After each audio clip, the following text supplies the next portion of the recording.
What's up, everybody? Jim at Reverb.com. We are here at the Roland booth at Summer NAMM, and we are looking at some crazy madness of wires right here. I'm here with Peter. How are you, Peter? Great. How are you? I'm hanging. So, let's start at the beginning of the signal chain, I guess. Sure, let's talk about this MX1, maybe. Yeah, the MX1 is acting as the host for all these different pieces of equipment. I have all the AIRA stuff running in via USB in the back. You could do that with all the AIRA gear. It transmits stereo, audio, MIDI, and sync data. So if I actually have, if there's a start-stop button on a mixer, which is kind of unheard of, if I start it, it starts the whole sequence of everything that's attached to it. It also has MIDI inputs and outputs, and then it has a USB port to hook up to your computer as well. So you can even run in, even if you don't have any AIRA tracks, you can run in PC audio and different channels and get access to all the effects. So that's acting as the host. I got the TR-8 as well, pretty much all the kind of basic AIRA supplies. Then I also have the new Roland analog modular that's going to be coming out in September. Our 100% analog modules in partnership with Modular. They were developed with the intention of being this kind of awesome epic return to Roland analog modular, because there hasn't been an analog module in like 30 years from Roland. So I'm really excited about it. It sounds really good.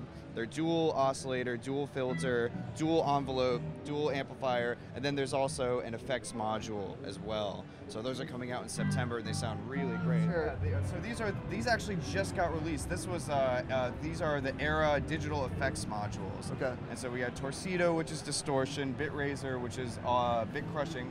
There's a Scooper, which is kind of like a looper / glitching module, and then Demore is the delay, and they all sound very good.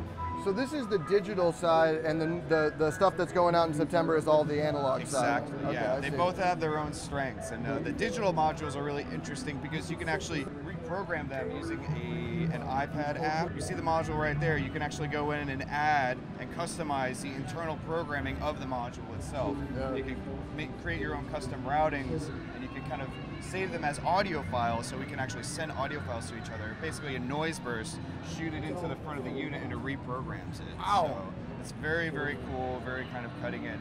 But the whole technology itself is actually, that's what they used to do with old synths with cassette tapes. So, right. But yeah, so those are the digital effects modules. Then the System 1M we have up here as well.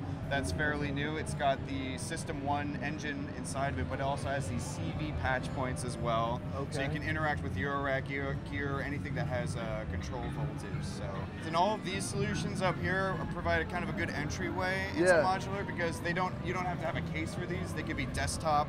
And the System 1M can be a rack as well. So these are perfect for anybody that's very curious about patching, real live instruments and seeing what that's like. Well, that's cool, man. Let's fire this thing up and see what it sounds like.